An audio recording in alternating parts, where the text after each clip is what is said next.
इंतकाल हो जाता है किसी का, आप उस इंतकाल में उस मिट्टी में शामिल हुए।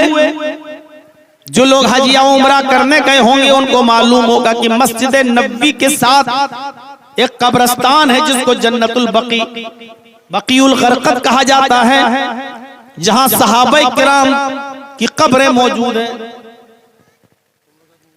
उस कब्रिस्तान के अंदर अल्लाह के नबी सल्लल्लाहु अलैहि वसल्लम उस मैयत को दफन करते हैं। आपने उसकी जनाजे की नमाज पढ़ाई, उसको उस कब्रिस्तान में उतारते हैं, मिट्टी देते हैं। अल्लाह ने कहा है मोहम्मद सल्लल्लाहु अलैहि वसल्लम, आपने जिस कब्रिस्तान के अंदर आज मैयत को दफन किया है, आज के बाद वो आम कब्रिस्तान नहीं है, आज के बाद हमने उसको जन्नतुल बकी बना दिया, बकीउल गरकद बना दिया, वो जन्नतुल बकी बना दिया। मस्जिद नबवी में हुजरे और मिंबर के दरमियान नमाज पढ़ने के बाद थोड़ी देर के लिए आप लेट गए, क्या आपको नींद आ गई? हुजरे और मिंबर के दरमियान आप लेटे और नींद आ गई। जब आंख खुली तो क्या देखते हैं? जिब्रील बैठे हैं। फरमाया, आए मोहम्मद सल्लल्लाहु अलैहि वसल्लम, अल्लाह ने फरमाया मिंबर और हुजरे के दरमियान आप जिस जगह पर आराम फरमाए हैं, आप जहां लेट गए हैं, आप जहां सो गए हैं, अल्लाह ने इस जगह को भी रौज़तुम मिन रियाज़िल जन्नह, जन्नत का बागीचा बना दिया, जन्नत की क्यारी बना दिया। सोचिए तो सही मेरे भाइयों, क्या मकाम है नबी का। और बड़ी आसानी से आज हम नबी के फरामीन को छोड़ देते हैं। शादी हो, ब्याह हो, समाज में बहुत सी बुराइयां हो, कौन है जो आज नबी अकरम सल्लल्लाहु अलैहि वसल्लम की हदीसों पर अमल करता हुआ नजर आता है? कौन है जो कुरान और हदीस के मुताबिक, नबी के इरशादात के मुताबिक अपने मामलात को निपटाता हो?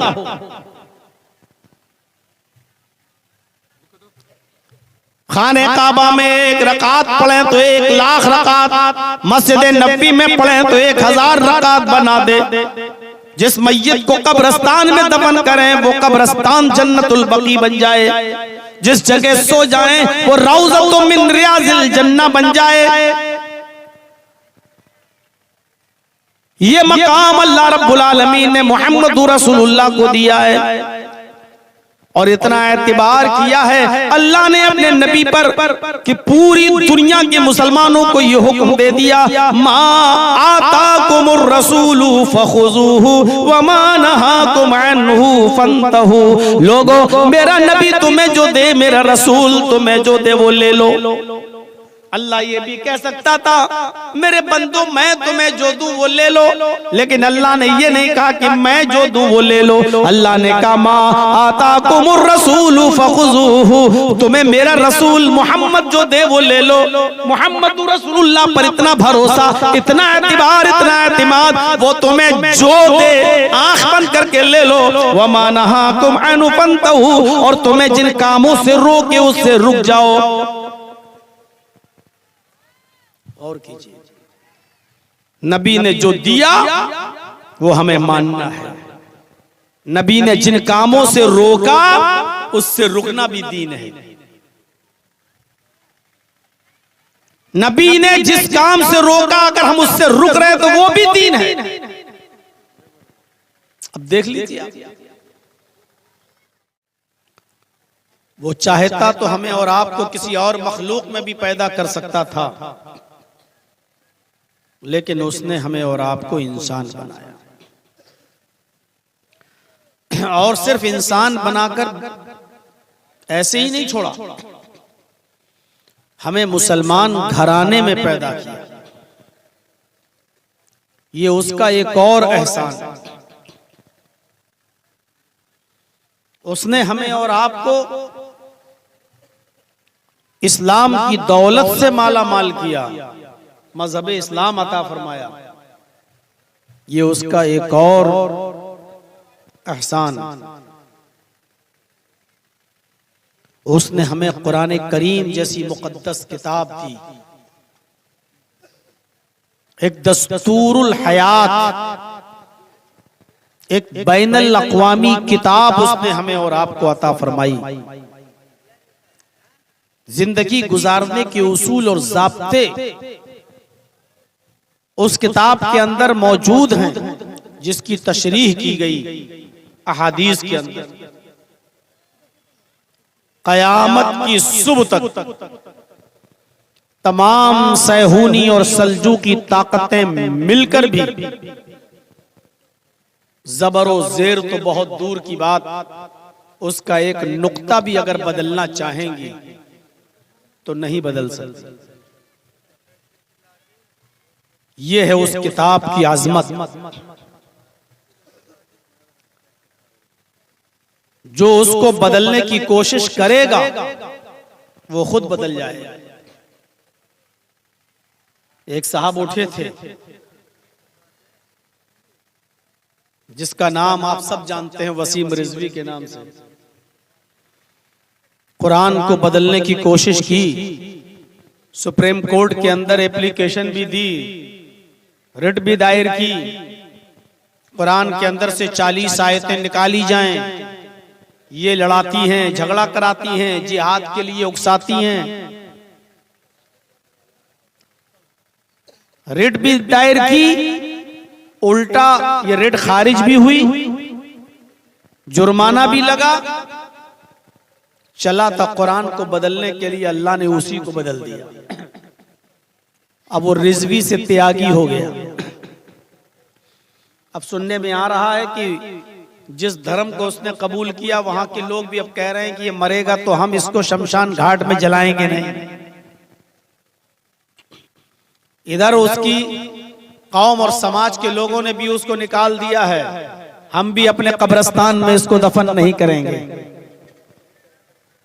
ऐसी बुरी हालत हुई है, न खुदा ही मिला न विसाले सनम, न इधर के रहे न उधर के।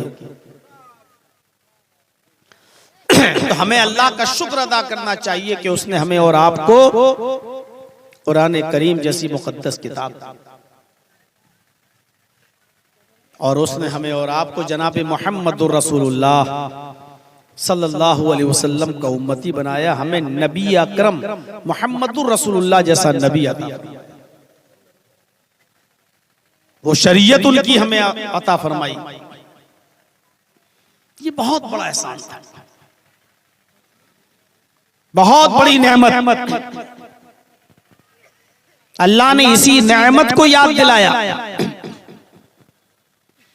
वज़कुरू निअमतल्लाहि अलैकुम इज़ कुंतुम अदाअन फ़अल्लफ़ बैन क़ुलूबिकुम फ़अस्बहतुम बिनिअमतिही इख़वाना। अल्लाह की उस नेमत को याद करो कि तुम आपस में एक दूसरे के दुश्मन थे। मोहम्मद रसूलुल्लाह सल्लल्लाहु अलैहि वसल्लम के आने से पहले, इस्लाम के निफाज से पहले तुम आपस में एक दूसरे के दुश्मन थे, एक दूसरे की जान के प्यासे थे। एक एक रोटी और एक एक गोश्त की बोटी के लिए तुम एक दूसरे की गर्दनें काट दिया करते थे। वज़कुरू निअमतल्लाहि अलैकुम, अल्लाह की उस नेमत को याद करो कि जब तुम आपस में एक दूसरे के दुश्मन थे, एक दूसरे के हरीफ थे। फ़अल्लफ़ बैन क़ुलूबिकुम, तो अल्लाह ने तुम्हारे दिलों में उल्फत डाल दी, अल्लाह ने तुम्हारे दिलों में मोहब्बत पैदा कर दी। फ़अस्बहतुम बिनिअमतिही इख़वाना, तो तुम अल्लाह की उस नेमत से भाई भाई हो गए। यानी मोहम्मदुर रसूलुल्लाह सल्लल्लाहु अलैहि वसल्लम आए तो इस नेमत ने तुम्हें आपस में भाई भाई बना, वरना तुम एक दूसरे के दुश्मन थे। कुछ लोगों ने कहा इस नेमत से मुराद इस्लाम है, कुछ लोगों ने कहा इस नेमत से मुराद कुरान है, और कुछ ने कहा इस नेमत से मुराद जनाब मोहम्मदुर रसूलुल्लाह सल्लल्लाहु अलैहि वसल्लम है। मेरे भाइयों,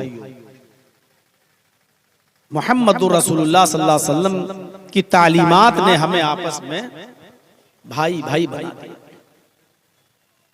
यही वजह है, आप गौर कीजिए, अल्लाह ने दुनिया में हमें और आपको बहुत सी नेमतें दी हैं, लेकिन किसी भी नेमत पर अल्लाह ने एहसान नहीं जताया। गौर कर लीजिए आप, बहुत सी नेमतें अल्लाह ने हमें और आपको अता फरमाई, लेकिन किसी भी नेमत पर अल्लाह ने एहसान नहीं जताया। ये हवा जो चलती है, हम और आप जिससे जिंदगी पाते हैं,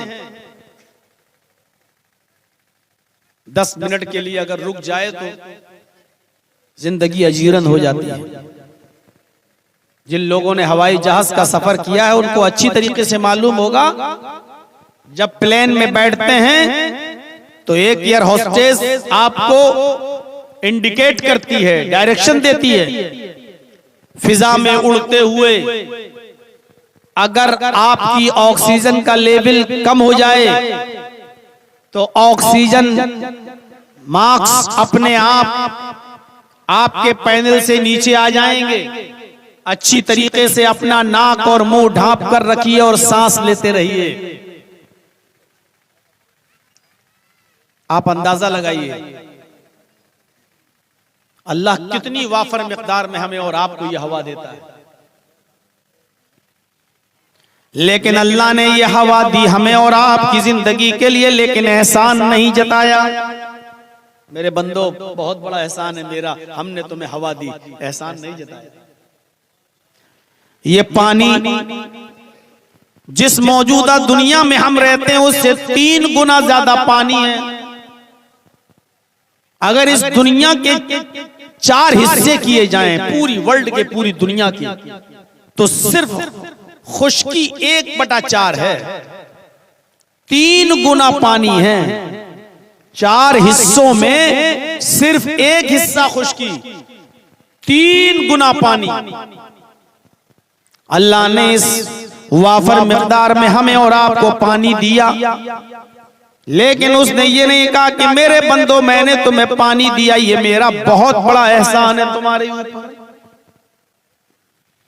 आसमान से बारिश बरसाई जो हमारे खेतों में अनाज पैदा करती है, हमारी मुर्दा जमीन को हरा कर देती है, जिंदगी दे देती है। पूरे 4 महीने बारिश के उसने रख दिए। इतनी कसीर मिकदार में बारिश होती है, लेकिन उस अल्लाह ने कभी नहीं कहा कि मेरे बंदो ये मैंने तुम्हारे ऊपर बहुत बड़ा एहसान किया। ये जमीन बनाई, ये आसमान बनाया, ये सितारे चमकाए, ये चांद दिया, ये सूरज दिया, ये कहकशाएं दी, ये सैयारे बनाए। कभी नहीं कहा क्या है मेरे बंदो मैंने तुम्हारे ऊपर बहुत बड़ा एहसान किया। अल्लाह ने एहसान ही नहीं जताया। पूरा कुरान पढ़ जाइए। लेकिन उसने जब मोहम्मदुर रसूलुल्लाह को आखिरी नबी बनाकर इस दुनिया में भेजा, जब उसने मोहम्मदुर रसूलुल्लाह को पैगंबर बनाकर इस दुनिया में भेजा, तो मोमिनों पर एहसान जताया, ईमान लाने वालों पर एहसान जताया और फरमाया लक़द मन्नल्लाहु अलल मुमिनीना इज़ बअसा फ़ीहिम रसूला। ये अल्लाह का मोमिनों पर बहुत बड़ा एहसान है कि उसने तुम्हें एक रसूल दिया, मोहम्मद रसूलुल्लाह तुम्हें दिए, पैगंबर तुम्हें दिया, एक नबी तुम्हें दिया, मोहम्मद रसूलुल्लाह को उम्मती बनाया। ये अल्लाह का मोमिनों पर बहुत बड़ा एहसान है। अंदाजा लगा सकते हैं आप? जमीन बनाई तो एहसान नहीं जताया, आसमान बनाया तो एहसान नहीं जताया, चांद सूरज सितारे सैयारे कहकशाएं दी तो एहसान नहीं जताया, बारिश बरसाई तो एहसान नहीं जताया, हवा चलाई तो एहसान नहीं जताया।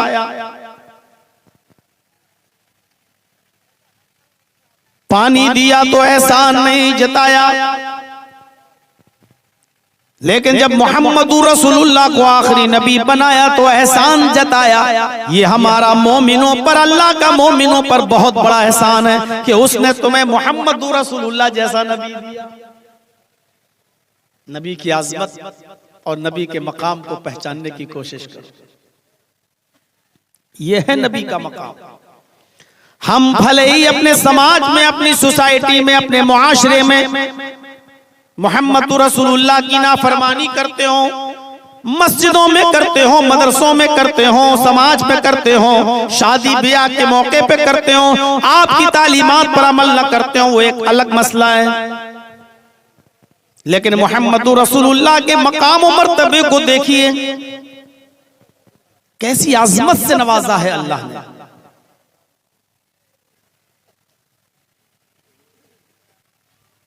खाने काबा में नमाज पढ़ रहे हैं, खाने काबा में पहली नमाज खाने काबा में अदा कर रहे हैं।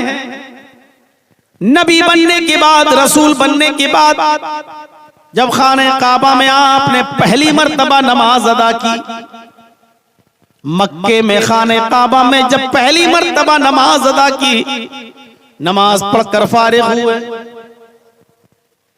अल्लाह ने कहा, ओ मेरे हबीब, ओ मेरे नबी, ओ मेरे महबूब, जिस मस्जिद में आपने नमाज अदा की, जिस मस्जिद में आपने नमाज अदा की, ये अब मामूली मस्जिद नहीं रह गई। आपने जहां सजदा किया, जहां रुकू किया, कयाम किया, अब ये मामूली मस्जिद नहीं रह गई। आपने जिस मस्जिद के अंदर नमाज अदा कर ली, आज के बाद मेरे जितने बंदे इस मस्जिद में नमाज पढ़ेंगे, मेरे जितने बंदे आपके ऊपर ईमान लाने वाले, मेरे ऊपर ईमान लाने वाले जितने भी मोमिन बंदे इस मस्जिद के अंदर नमाज पढ़ेंगे, उनकी एक रकात को हम 1,00,000 रकात के बराबर तस्लीम करेंगे। एक रकात का सवाब हम उनको 1,00,000 रकात के बराबर देंगे। ये आजमत दी अल्लाह ने मोहम्मद रसूलुल्लाह। खाने काबा में जो शख्स नमाज पढ़ता है ना, एक रकात का सवाब 1,00,000 रकात के बराबर। इस मस्जिद में नमाज पढ़ो तो 10 रकात के बराबर, दूसरी मस्जिद में जाओ तो 10 रकात के बराबर, एक का 10 गुना, रमजान के महीने में 70 गुना। लेकिन खाने काबा में आप जाइए, एक रकात नमाज पढ़ेंगे तो उस एक रकात को अल्लाह 1,00,000 रकात बना देता है। नबी अकरम ने फरमाया, जिसने मेरी इस मस्जिद में एक रकात अदा की, अल्लाह उसको 1,00,000 रकात के बराबर सवाब देगा। मकाम और मर्तबे को पहचानिए। मक्के से परेशान हुए मक्के के लोगों ने आपका जीना हराम कर दिया। हिजरत का हुक्म हुआ, खाने काबा का गिलाफ पकड़ा, रोने लगे और चलने लगे। मक्का छोड़कर मदीने की तरफ जा रहे हैं, खाने काबा का दीदार करते हैं, प्यार भरी नजरों से खाने काबा को देखते और कहते हैं, ऐ काबा, मुझे तेरे बाशिंदों ने मजबूर कर दिया, मुझे तेरे बाशिंदों ने मक्के में रहने नहीं दिया, मैं तुझे छोड़कर मदीना जा रहा हूँ, वहीं पर सुकूनत अख्तियार करूंगा। मुझे तेरे बाशिंदों ने मजबूर कर दिया मक्का छोड़ने पर। मक्के की मोहब्बत, खाने काबा की मोहब्बत को अपने दिल में लिए हुए मेरे भाइयों, आप मदीने पहुंचते हैं।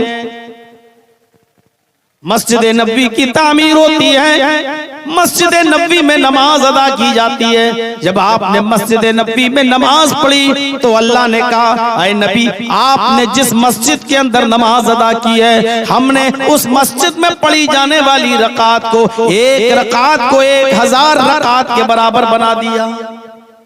जिस हदीस के अंदर आता है मस्जिद नबी में एक रकात का सवाब 50,000 रकात के बराबर है, वो हदीस इंतहाई दर्जे की ज़ईफ और कमजोर रिवायत है। मैंने इस मस्जिद में पढ़ी जाने वाली एक रकात को 1,000 रकात के बराबर बना दिया। मक्के में एक रकात पढ़ोगे तो 1,00,000 रकात का सवाब, मस्जिद नबवी में, मदीना में एक रकात का सवाब 1,000 रकात के बराबर। ये मकाम, ये मर्तबा, ये आज़मत अल्लाह ने मोहम्मद रसूलुल्लाह को दी। ये हैसियत थी मोहम्मद रसूलुल्लाह सल्लल्लाहु अलैहि वसल्लम की। मेरे साथियों, जरा गौर करो, इंतकाल हो जाता है किसी का, आप उस इंतकाल में उस मिट्टी में शामिल हुए। जो लोग हज या उम्रा करने गए होंगे उनको मालूम होगा कि मस्जिद नबवी के साथ एक कब्रिस्तान है जिसको जन्नतुल बकी, बकीउल गरकत कहा जाता है, जहां सहाबा किराम की कब्रें मौजूद हैं। उस कब्रिस्तान के अंदर अल्लाह के नबी सल्लल्लाहु अलैहि वसल्लम उस मय्यत को दफन करते हैं। आपने उसकी जनाजे की नमाज पढ़ाई, उसको उस कब्रिस्तान में उतारते हैं, मिट्टी देते हैं। अल्लाह ने कहा है मोहम्मद सल्लल्लाहु अलैहि वसल्लम, आपने जिस कब्रिस्तान के अंदर आज मय्यत को दफन किया है, आज के बाद वो आम कब्रिस्तान नहीं है, आज के बाद हमने उसको जन्नतुल बकी बना दिया, बकीउल गरकत बना दिया, वो जन्नतुल बकी बना दिया। मस्जिद नबवी में हुजरे और मिंबर के दरमियान नमाज पढ़ने के बाद थोड़ी देर के लिए आप लेट गए, क्या आपको नींद आ गई? हुजरे और मिंबर के दरमियान आप लेटे और नींद आ गई। जब आंख खुली तो क्या देखते हैं? जिब्रील बैठे हैं। फरमाया आए मोहम्मद सल्लल्लाहु अलैहि वसल्लम, अल्लाह ने फरमाया मिंबर और हुजरे के दरमियान आप जिस जगह पर आराम फरमाए हैं, आप जहां लेट गए हैं, आप जहां सो गए हैं, अल्लाह ने इस जगह को भी रौज़तुम मिन रियाज़िल जन्नह, जन्नत का बागीचा बना दिया, जन्नत की क्यारी बना दिया। सोचिए तो सही मेरे भाइयों, क्या मकाम है नबी का। और बड़ी आसानी से आज हम नबी के फरामीन को छोड़ देते हैं।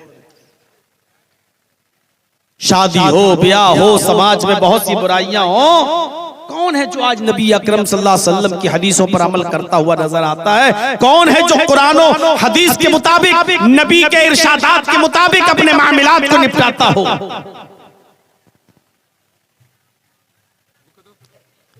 खाने काबा में एक रकात पढ़े तो 1,00,000 रकात, मस्जिद नबी में पढ़े तो 1,000 रकात बना दे। जिस मय्यत को कब्रिस्तान में दफन करें वो कब्रिस्तान जन्नतुल बकी बन जाए, जिस जगह सो जाएं वो रौज़तुम मिन रियाज़िल जन्नह बन जाए। ये मकाम अल्लाह रब्बुल आलमीन ने मोहम्मद रसूलुल्लाह को दिया है और इतना एतबार किया है अल्लाह ने अपने नबी पर कि पूरी दुनिया के मुसलमानों को ये हुक्म दे दिया, मा आताकुमुर रसूलु फखुज़ूहु व मा नहाकुम अन्हु फंतहु।